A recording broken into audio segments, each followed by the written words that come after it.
Fallout 4 is a waste of hard drive space, has shitty graphics, is loaded with glitches, and is ruining your relationships.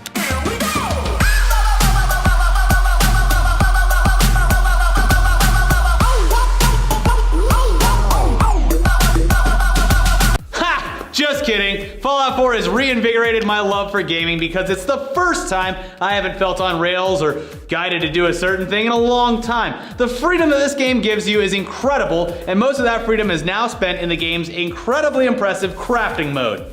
Now, the game isn't without its faults. Sure, it's got plenty of people online saying that game-breaking bugs are ruining their experience.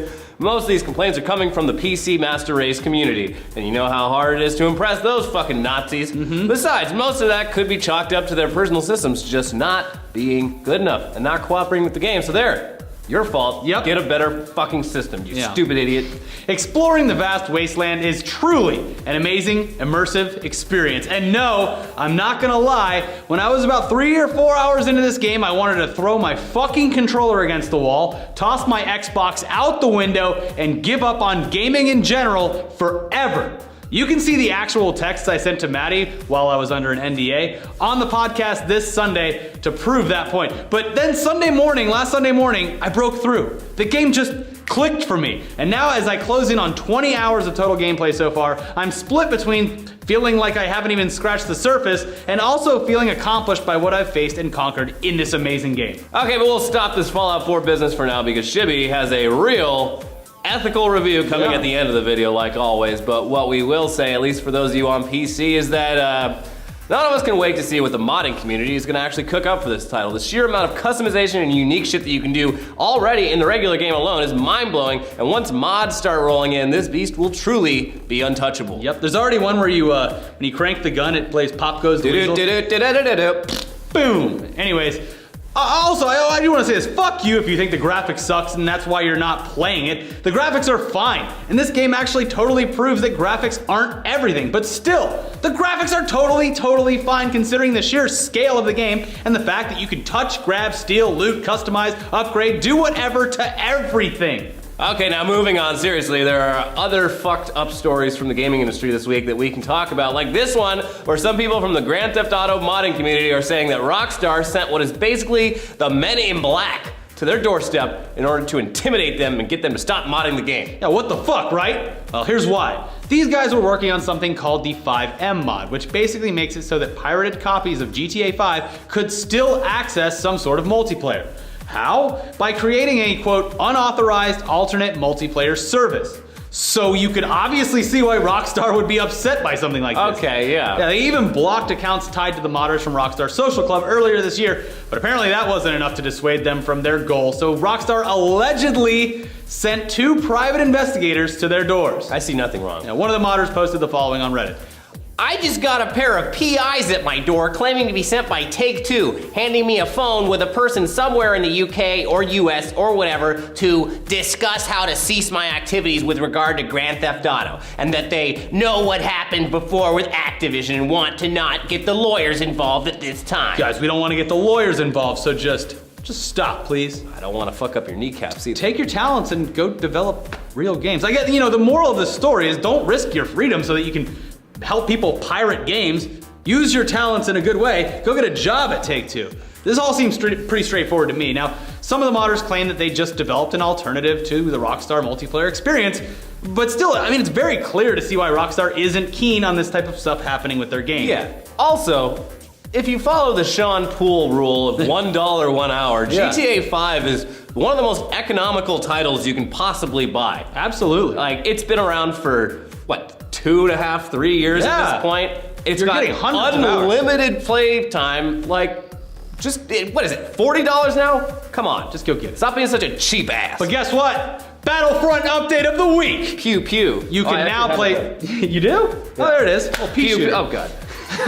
You can now play Star Wars Battlefront right now if you have EA access. Now, pro tip, just pay for 1 month and then cancel it. It's $5, you get to play this game early. It's totally worth it since your parents' credit card is tied to your account anyway, you millennial piece of shit. Yeah, Cancel. Get a job. Yeah. Anyway, let's go back to the topic of the week because damn it, it's permeating our culture and we would be remiss not to talk about it more before Shibby's epic game-changing, final, nail-in-the-coffin review. Yeah, have you been playing Fallout 4 and thought, yeah, I mean, this is cool, But where do I put my dick? exactly. Or it would be a lot cooler if it was made for Oculus or any number of other virtual reality devices. Well, good news, because someone has already done basically that exact thing, and it's made possible by some company who we've done no research on, so I mean, don't trust their products just because of us, but their name is VorpX, and they turn first-person games into 3D virtual reality experiences. Yeah, they just released VorpX 0.9.1, which includes preliminary support for Fallout 4. Now again,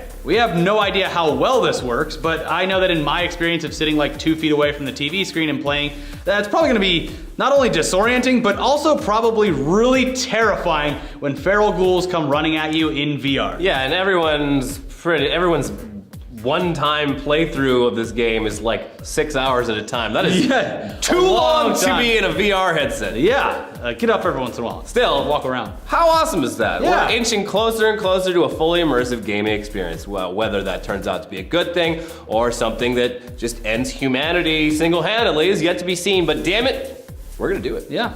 Now moving on, one of the most fun and shareable parts of Fallout 4 so far comes right out of the gate with the game's character creation engine.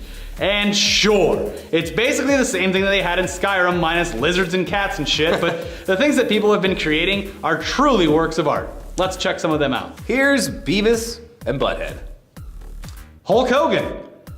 Gillian Anderson and David Duchovny. Oh, good marketing for X-Files. Yeah. Fucking Russian Prime Minister Vladimir Putin. He would last the longest in the real wasteland. I think so. Of course, Heisenberg's there. Oh wait, what's that? We have one more? What could it possibly be? His name is John C. Now that's a meme I'll never get tired of. Yeah.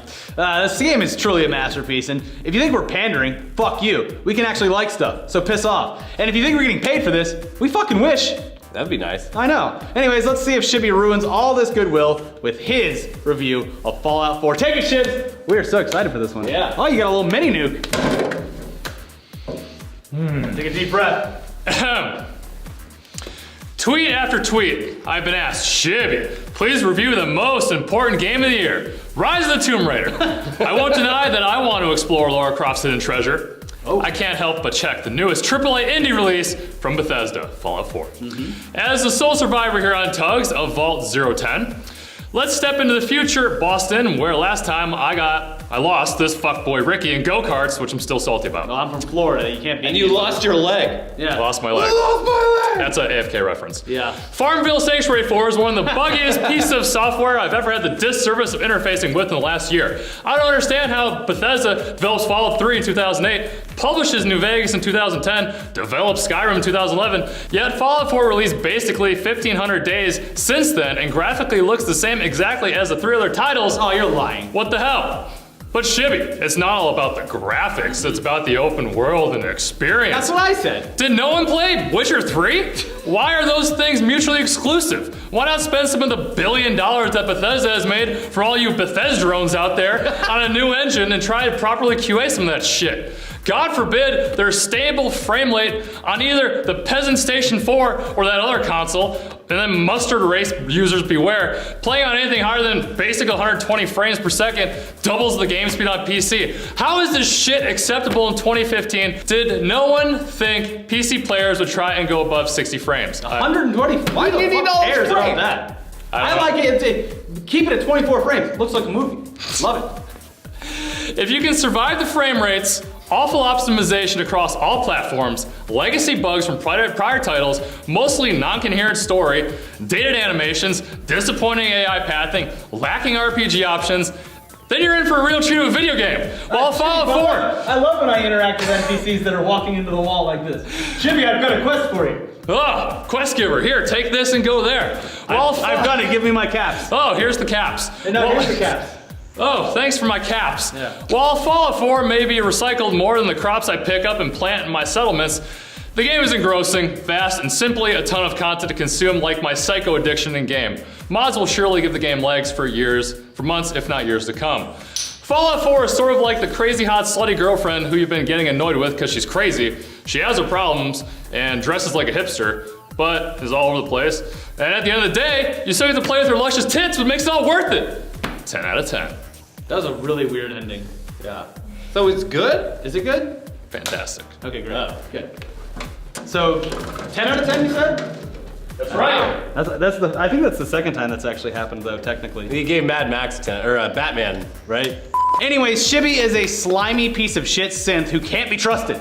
So where do we go? Over to the Amazon location in Diamond City to see what people said about Fallout 3. So this one is titled, Tedious Game, Really Bad, from user Merks, who says, played for a few hours in the bunker, didn't get out. Tedious. Okay, in 20 plus years of playing video games, I have never not been able to enter a game. So I guess it's not me, but rather this pathetic game. This is what happens here. You have to punch guys which are poorly animated, and they clobber you with clubs all the while you search for exits, all of which are locked mainly. Exciting. What a train wreck of a game. Only reason I continued was to get out and see world, but I heard that's just more of a tedious chore, so why bother? If the developers of this game think this is even remotely fun, then they simply are that out of touch with the gaming masses and not just video game lunatics with no life who can spend weeks playing this tedious game.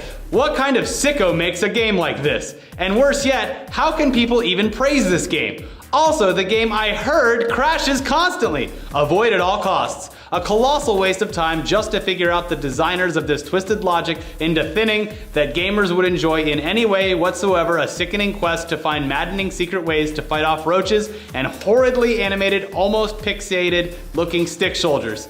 All in all, a blurry opening bunker that takes perhaps hours to get out of. I threw this in Thrash, didn't even bother returning. Put in Borderlands 2, then played some Resistance 3 multiplay, or Moody play. Then played some Resistance 3 Moody play and some Uncharted 3. Now those games are actually a blast and fun, not this horror. Update! Oh shit, we have an update. This is one of the first updates I've seen to review. Hopefully it changes his mind. Update, broke out of bunker. Took out of trash for one last go around. They pulled it out of the trash to play it again. Broke out of bunker, real exiting, not. Was still a mess getting out and having 1990s video game type conversations with everyone. How is that fun? Also stopping at every last locker and place to get items? Again, how is that fun? Pathetic game. Avoid and get something fun instead and not a chore to play as this game is. Well, wow. I don't know. Hey, Electronic Gaming Monthly, give that This guy a job. call. Yeah. Anyway, I'm sure that this guy will just love this year's version of Bunker Escape Simulator, but we'll have to wait and see what his review is when he posts it. I guess. He's probably gonna throw it in the Thrash. Yeah, this instantly goes in the thrash. The game is not exiting. Yeah, Fallout Boy 4. Anyways, I was completely surprised by this game. I have not been a fan of the Fallout series in general. I didn't really care for Fallout 3. This game totally changed my mind. I'm having a blast. I don't know what the hell's gonna happen when I play Battlefront, because I can download it tonight. Don't know what I'm gonna do. I'm probably gonna be thinking about building my fucking gigantic sanctuary base. I don't know. You haven't played it yet. You're still in the dark. Battlefront seems like a much, good. like, I'm commitment phobic, so Battlefront seems like a much more fun game. Whereas Fallout 4, I'm afraid, will devour my life. Yeah, it pretty much has for me. Yeah, I don't know about that. Every night, I'll play it though. Yeah, but you know what? I missed that. I missed the experience of doing that. Everything's been too busy these days. It's nice to have a game literally suck the life The out experience of having to rub the life back into your legs when you stand up after 6 hours That's sitting great. down. Yeah. You forget that you haven't eaten for 20 hours. Watch the sun come up and be like, fuck, I gotta go to work in 2 hours. of me. Or just don't go to work, as some people do. Yeah, a few people. Just don't show up. Yeah. Guys, I'm playing a video game though. Okay. Don't try that It's at your your job. vacation day, I guess. Anyways. We have some stuff over here. We have a new episode of Weekly Weird News. We have a Tech Tuesday, and also a podcast. So you should watch those instead of this. Anyways, we actually liked the game. What do you think about that? Cancel.